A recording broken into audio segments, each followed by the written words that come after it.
إن الحمد لله نحمده ونستعينه ونستغفره ونعوذ بالله من شرور أنفسنا ومن سيئات أعمالنا من يهده الله فلا مضل له ومن يضلل فلا هادي له وأشهد أن لا إله إلا الله وحده لا شريك له وأشهد أن محمدا عبده ورسوله يا أيها الذين آمنوا اتقوا الله حق تقاته ولا تموتن إلا وأنتم مسلمون يا أيها الناس اتقوا ربكم الذي خلقكم من نفس واحدة وخلق منها زوجها وبث منهما رجالا كثيرا ونساء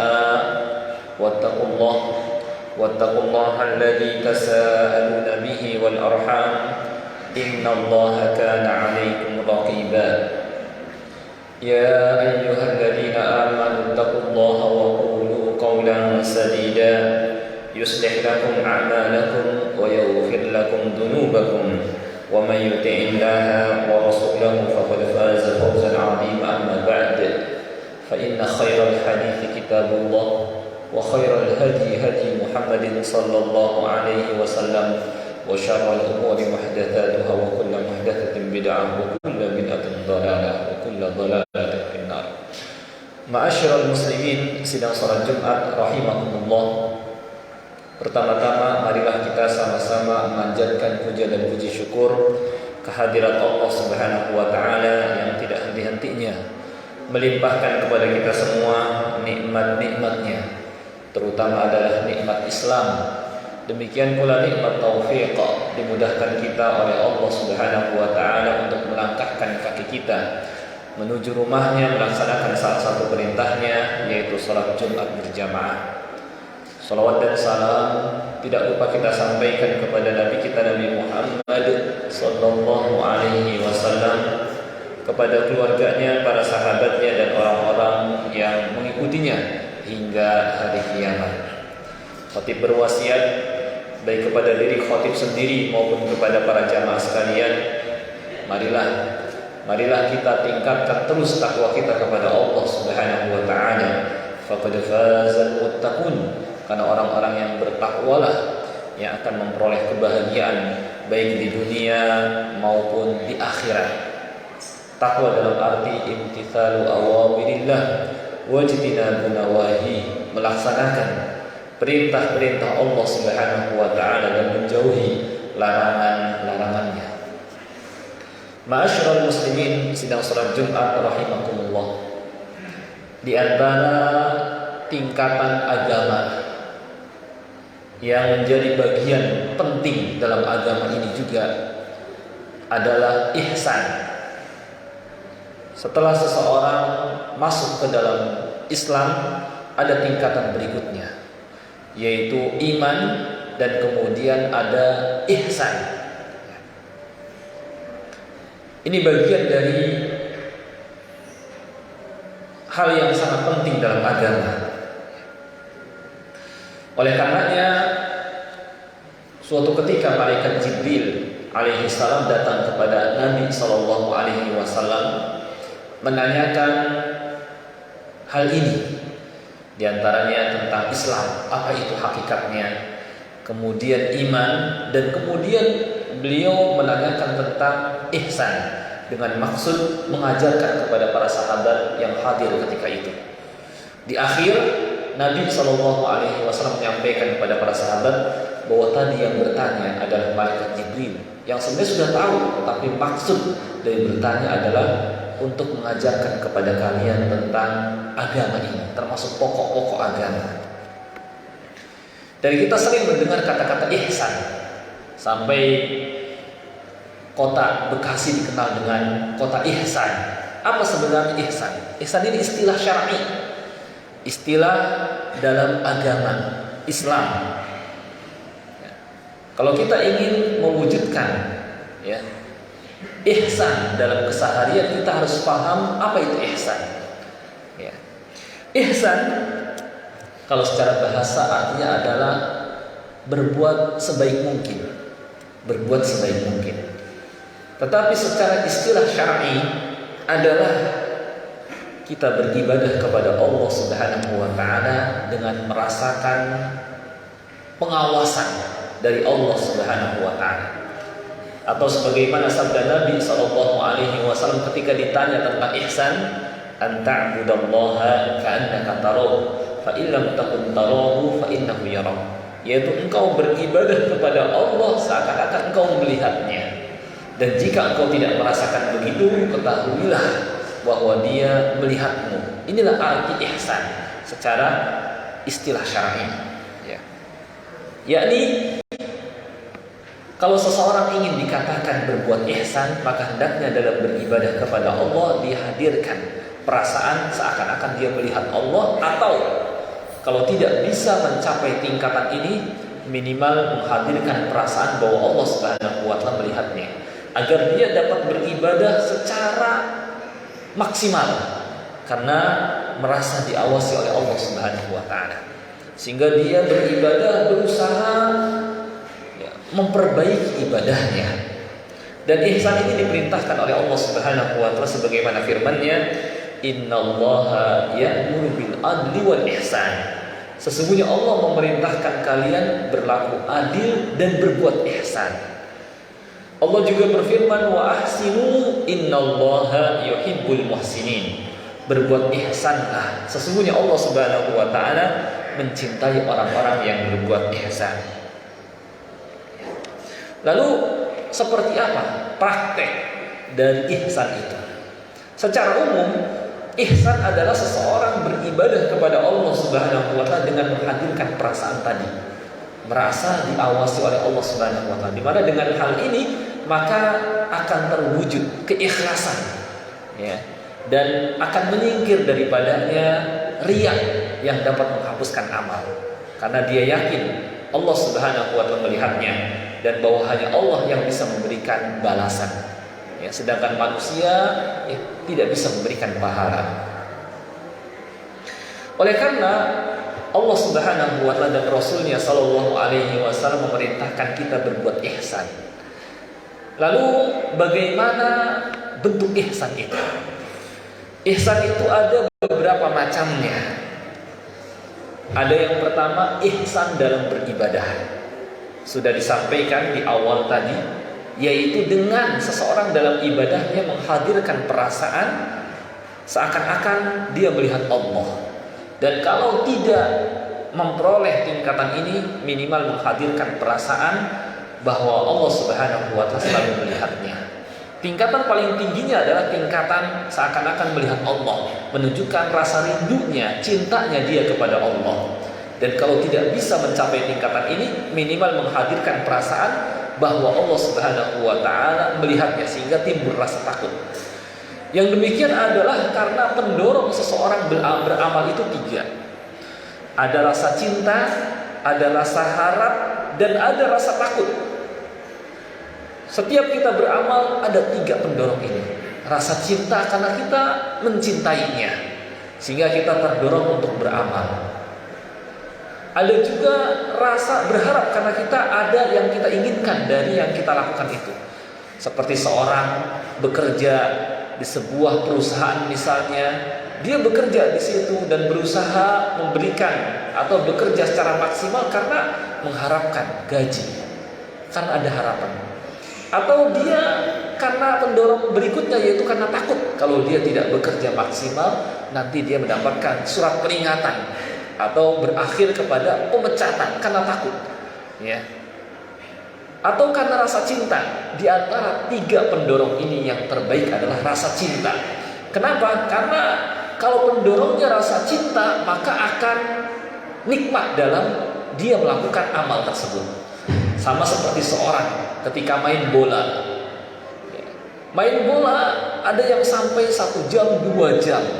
Kenapa dia nggak merasakan kecapean, kelelahan? Hal itu karena cintanya dia dengan permainan itu.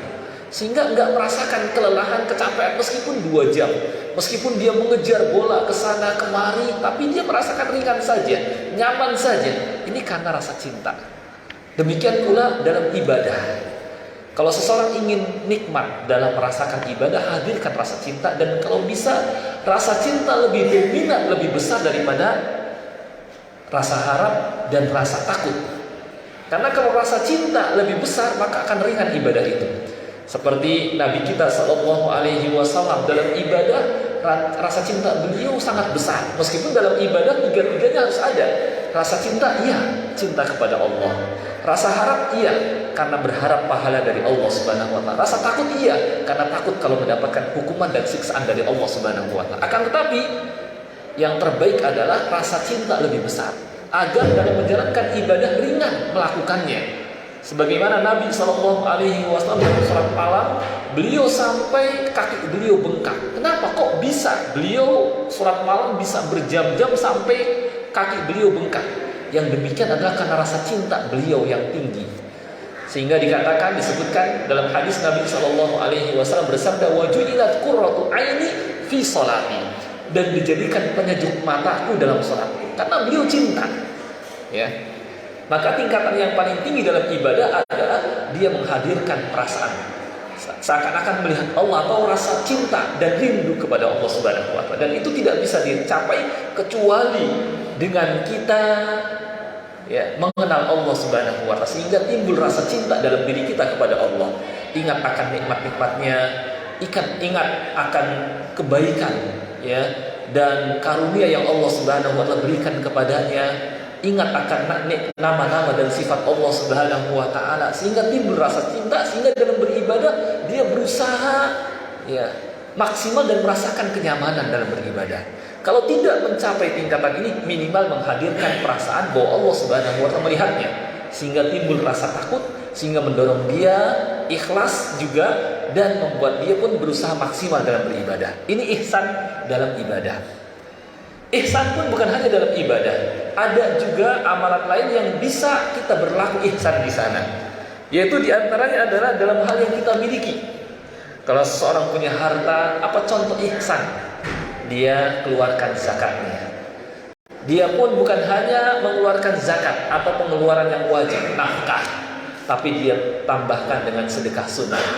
Dia sisihkan hartanya di jalan Allah Subhanahu Wa Taala, buat fakir, miskin, buat fisabilillah, buat masjid, buat anak yatim, buat du'afa dan sebagainya.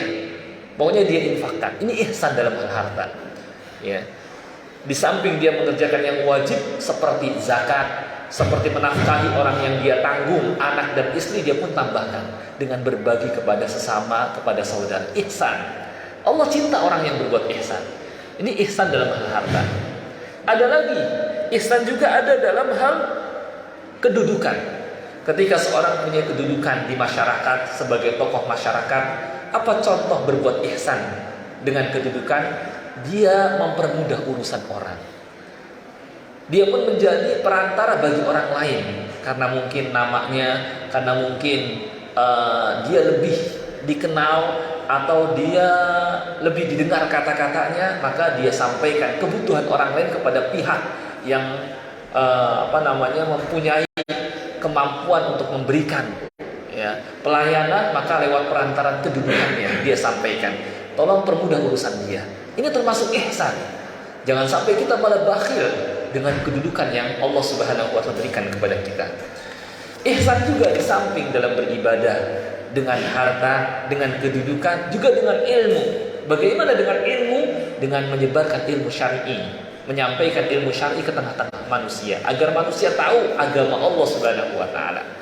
Menyampaikan dengan berbagai macam media, di media sosial dia sampaikan tausiah, bukan hanya isinya candaan, obrolan, atau hal yang kurang manfaatnya, tapi dia sampaikan ilmu syar'i. Ini ihsan dalam hal ilmu.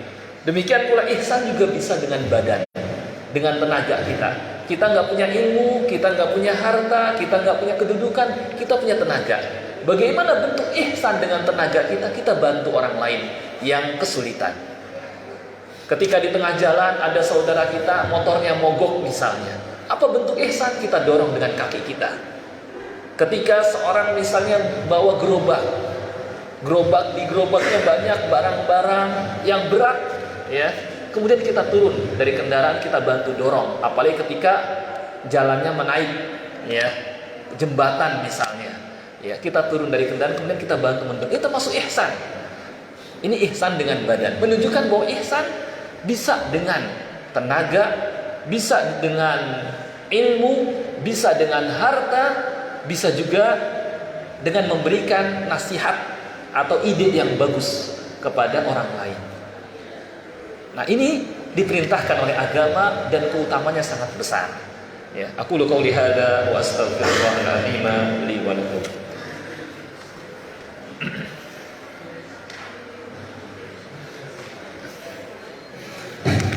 Alhamdulillahirabbil alamin wal 'aqibatu lil muttaqin wa la 'udwana illa 'alal zalimin. Asyhadu an la ilaha illallah iyyahu na'budu wa iyyahu nasta'in wa asyhadu anna Muhammadar Rasulullah shadiqul wa'dil amin. Allahumma salli wa sallim ala nabiyyina Muhammad wa ala alihi wa sahbihi ajma'in. Amma ba'd. Ma'asyiral muslimin, sidang salat Jumat rahimakumullah.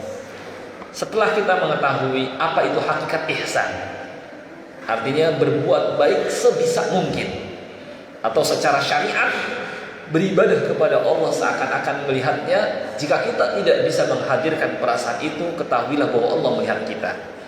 Dan bahwa Islam memerintahkan kita berbuat ihsan, dan ihsan itu banyak bentuknya dalam beribadah, seperti tadi dengan harta, seperti dengan mengeluarkan zakat, kemudian sedekah sunnah, kemudian menafkahi orang yang kita tanggung, dengan ilmu, dengan kita berbagi tausiah kepada orang lain melalui berbagai macam media, dengan kedudukan ketika kita menjadi pejabat atau tokoh masyarakat, kita permudah urusan orang lain.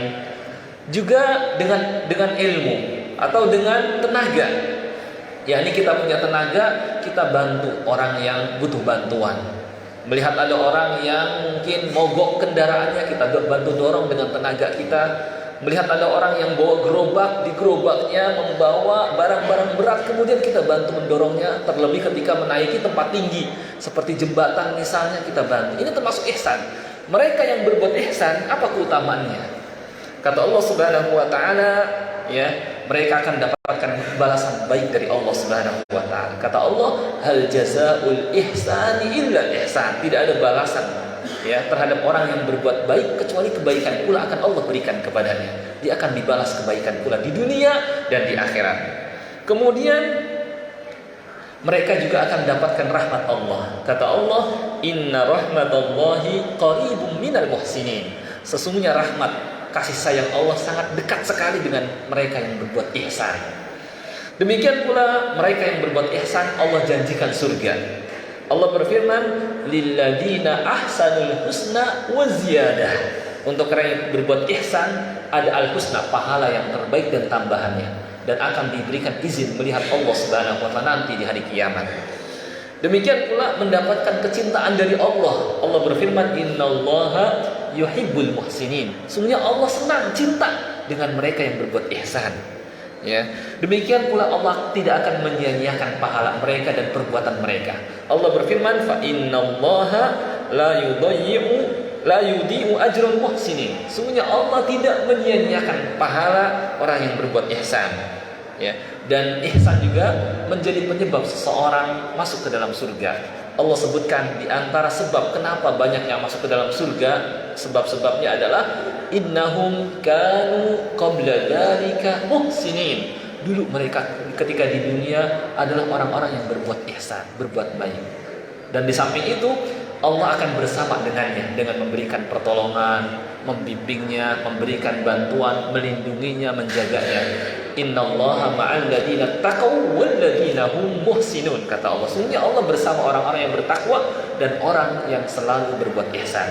Tinggal kita terapkan, ya, ihsan ini dalam keseharian, niscaya rahmat Allah akan dekat dengan kita. Allah akan cinta kepada kita. Allah akan memberikan pahala surga kepada kita, dan Allah Subhanahu wa taala akan selalu membersamai kita. Inilah mungkin tentang hakikat ihsan yang kita sering mendengar kata-kata ihsan, tetapi kebanyakan kita belum paham apa itu ihsan dan seperti apa penerapannya. Mudah-mudahan setelah disampaikan tentang hakikat ihsan, kita dapat mengamalkannya, dimudahkan oleh Allah Subhanahu wa taala untuk mempraktekannya. Allahumma amin.